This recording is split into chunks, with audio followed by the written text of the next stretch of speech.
পর্যন্ত অনেক আলেম ও ওলামায়ে কেরামের জন্ম হয়েছে, যাদের সুমধুর ইসলামের বাণী শুনে হাজার হাজার অমুসলিম ব্যক্তি ইসলামের ছায়াতলে এসেছেন। ইসলাম একটি শান্তির ধর্ম। এই ধর্ম প্রচারে নবী রাসূলগণ থেকে শুরু করে সাহাবীগণরা যেমন পরিশ্রম করেছেন, তেমনি করেছে আলেম ও ওলামায়ে কেরামগণ। বন্ধুরা, আজকের ভিডিওতে আপনি জানতে পারবেন বাংলাদেশের কয়েকজন জনপ্রিয় ওলামায়ে কেরাম মিজানুর রহমান আজহারী, মামুনুল হক সহ মাওলানা শায়েখ আহমদুল্লাহদের মতো বিখ্যাত আলেমদের কার শিক্ষাগত যোগ্যতা কতটুকু। শিক্ষাগত যোগ্যতায় কে সবচেয়ে বেশি এগিয়ে আছে তা জানতে পারবেন আজকের এই ভিডিওতে। আশা করছি ভিডিওটিতে একটি লাইক দিয়ে না টেনে শেষ পর্যন্ত দেখবেন। রফিকুল ইসলাম মাদানী। রফিকুল ইসলাম মাদানী একজন ইসলামী বক্তা, তবে বর্তমান সময়ে তাকে ইন্টারনেটের শিশু বক্তা হিসাবে সবাই চেনেন। তিনি 1994 সালের 1 জানুয়ারি নেত্রকোনা জেলায় জন্মগ্রহণ করেন। তিনি নেত্রকোনার একটি মাদ্রাসায় হিফজুল কোরআন পড়াশোনা করেন। এরপর তিনি ঢাকার যাত্রাবাড়ি এলাকায় একটি মাদ্রাসায় আসেন। সেখানে কয়েক বছর পড়াশোনা করেন এবং হাফেজ হয়ে ওঠেন। বর্তমানে রফিকুল ইসলাম ঢাকার একটি মাদ্রাসায় কর্মরত আছেন এবং পড়াশোনা শেষ করেছেন। তাছাড়া তিনি বাংলাদেশের বিভিন্ন জায়গায় কোরআনের তাফসির ও ইসলামী বিষয়ে আলোচনা করে খুবই জনপ্রিয় হয়ে ওঠেন। আবু তহা মোহাম্মদ আদনান। বর্তমান সময়ে একজন জনপ্রিয় ইসলামিক বক্তা ও স্কলার হলেন আবু তহা মোহাম্মদ আদনান। মূলত বর্তমান সময়ে ভূ রাজনৈতিক বিষয়সমূহ, দাজ্জাল এবং বিভিন্ন সমসাময়িক বিষয়, অর্থনৈতিক বিষয় নিয়ে সবচেয়ে বেশি আলোচনা তিনি করেন। তার স্পষ্ট ভাষায় কথা বলার ভঙ্গিমায় আকৃষ্ট করে সবাইকে। আবু তহা মোহাম্মদ আদনান রংপুরে জন্মগ্রহণ করেন এবং তার পড়ালেখাও সেখানে। তিনি রংপুরের লায়ন্স স্কুল অ্যান্ড কলেজে পড়াশোনা করেন। সেখান থেকেই এসএসসি পরীক্ষা দেন। এরপর রংপুর সরকারি কলেজে ভর্তি হন। বিজ্ঞান বিভাগে ইন্টারমিডিয়েট সেখান থেকেই কমপ্লিট করেছেন। এরপর তিনি রংপুরের বিখ্যাত রংপুর কারমাইকেল কলেজে পড়াশোনা করেন।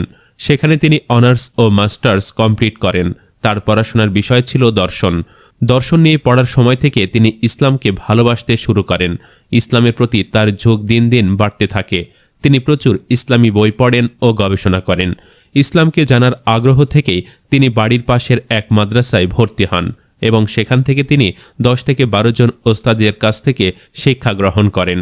তার অ্যারাবিক গ্রামার ছিল শিক্ষার মূল বিষয়। আবু তহা মোহাম্মদ আদনান অনেক প্রতিভাবান। তিনি বর্তমানে এই বয়সে যে জ্ঞান অর্জন করেছেন তা অবশ্য অনেকের পক্ষে সম্ভব হয় না। আবার তিনি ভালো মানের একজন ক্রিকেটারও ছিলেন এবং ধীরে ধীরে তিনি জনপ্রিয়তাও পাচ্ছিলেন। তবে তিনি মহান রবের দরবারে আসার জন্য এসব থেকে সরে এসেছেন। আলহামদুলিল্লাহ, বর্তমানে তিনি একজন দারুণ ইসলামিক স্কলার। আমির হামজা। মুফতি আমির হামজা বাংলাদেশের প্রখ্যাত আলেমদের মধ্যে একজন, দেশসেরা বরেণ্য আলেমে দ্বীন ও তারুণ্যের অহংকার। বাংলাদেশে তার অসংখ্য ভক্ত শ্রোতা তার ইসলামের কথা শোনার জন্য অধীর আগ্রহে বসে থাকে। আমির হামজা বাংলাদেশের অনেক ইসলাম বিরোধী ব্যক্তিকে প্রত্যক্ষ সমালোচনা ও কঠোর সতর্কতা দিয়েছেন। আল্লাহর রহমতে অনেক অমুসলিম ভাই বোন ও তাদের পরিবার তার হাত ধরে ইসলাম গ্রহণ করেছেন। তিনি আল্লাহ ব্যতীত কাউকে ভয় করেন না, ভয়ে কারো কাছে মাথা নত করেন না। তিনি ইসলামের প্রতি দৃঢ়। তার কথাগুলি সুস্পষ্ট।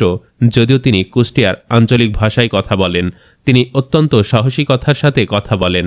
বক্তৃতা চলাকালীন তিনি শ্রোতাদের হাসি খুশি করে তোলেন। দেশের অন্যতম ইসলামী ব্যক্তিত্ব হওয়া সত্ত্বেও তার ভেতরে কোনো প্রকার অহংকার নেই। তিনি কোরআনকে সুন্দর উপায়ে আলোচনা করে শ্রোতাদের কাছে ব্যাখ্যা করেন, যাতে করে শ্রোতারা সহজে বুঝতে পারে। আমির হামজা প্রাথমিক শিক্ষা পেয়েছেন তার জেলা থেকে। তার জেলার মর্যাদাপূর্ণ হাফিজিয়া মাদ্রাসা থেকে কোরআনের হাফেজ হয়ে ওঠেন। এরপরে তিনি ইফতা শেষ করেন এবং তার জেলার নামী কওমি মাদ্রাসা থেকে মুফতি হন। পরবর্তীতে তিনি বাংলাদেশের কুষ্টিয়া জেলায় অবস্থিত বাংলাদেশের সেরা ইসলামী বিশ্ববিদ্যালয়ে পড়ার সুযোগ পান। সেখানে তিনি আল কোরআন শীর্ষক অনার্স এবং মাস্টার্স শেষ করেছেন। পড়াশোনা শেষে দায়ী ইসলামী কাজ শুরু করেন এবং এর পাশাপাশি তাফসির শুরু করেন। বর্তমানে তিনি বাংলাদেশের মানুষের পছন্দের বক্তা ও স্কলার হিসাবে খ্যাতি অর্জন করেছেন। মাওলানা শায়েখ আহমদুল্লাহ।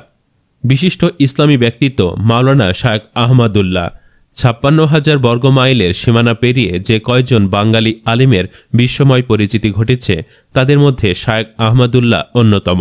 বর্তমানে তিনি আস-সুন্নাহ ফাউন্ডেশনের মাধ্যমে দেশে এবং বিদেশে বাংলা ভাষাভাষী মানুষের মাঝে ইসলামের জ্ঞান পৌঁছে দেওয়ার কাজ করছেন। এর আগে তিনি সৌদি আরবের পশ্চিম দাম্মাম ইসলামী সেন্টারের সম্মানিত দায়ী হিসাবে কর্মরত ছিলেন। লেখালেখি, সভা, সেমিনারে লেকচার প্রদান, ইসলামী অনুষ্ঠানে অংশগ্রহণ করা এবং টিভি অনুষ্ঠানে সময় দেওয়া সহ বহুমুখী সেবামূলক কাজে জড়িত রয়েছেন এই আলেমে দ্বীন। 2009 সালে আন্তর্জাতিক পরিমণ্ডলে কাজ করার সুযোগ লাভ করেন তিনি।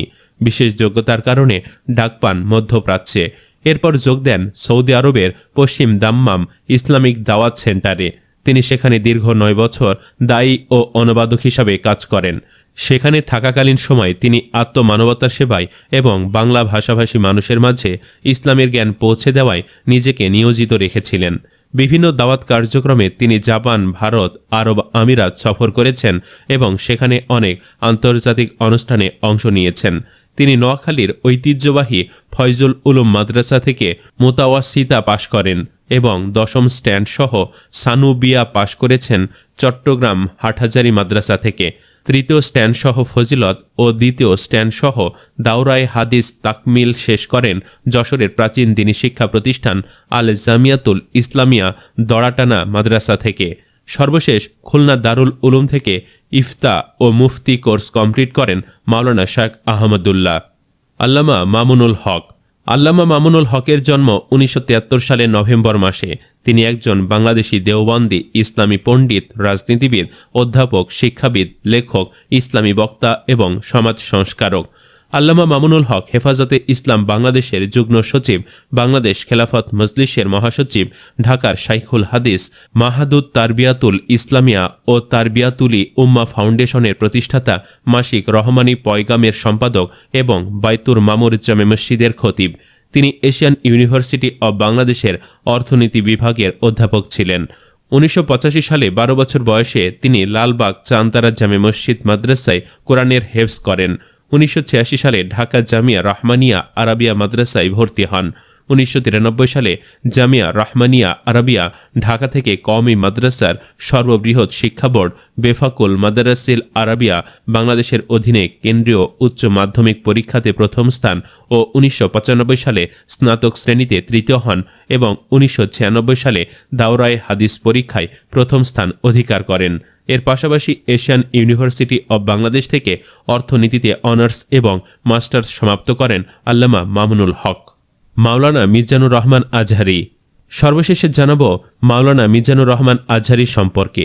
তরুণদের আইডল, সুশিক্ষায় শিক্ষিত তরুণ বক্তা, ইসলামিক স্কলার মাওলানা মিজানুর রহমান আজহারি।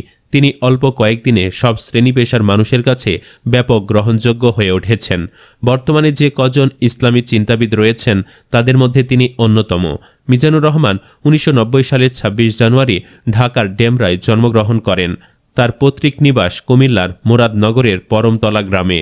মিজানুর রহমান ঢাকার ডেমরায় অবস্থিত দারুন্নাজাত সিদ্দিকিয়া কামিল মাদ্রাসা থেকে 2004 সালে দাখিল পরীক্ষায় জিপিএ 5 পেয়ে উত্তীর্ণ হন। 2006 সালে আলিম পরীক্ষায় গোল্ডেন জিপিএ 5 লাভ করেন। 2007 সালে ইসলামিক ফাউন্ডেশন আয়োজিত মিশর সরকারের শিক্ষাবৃত্তি পরীক্ষায় প্রথম স্থান অধিকার করে মিশরের আল আজহার বিশ্ববিদ্যালয়ে আন্ডার গ্র্যাজুয়েট করার জন্য মিশরে যান।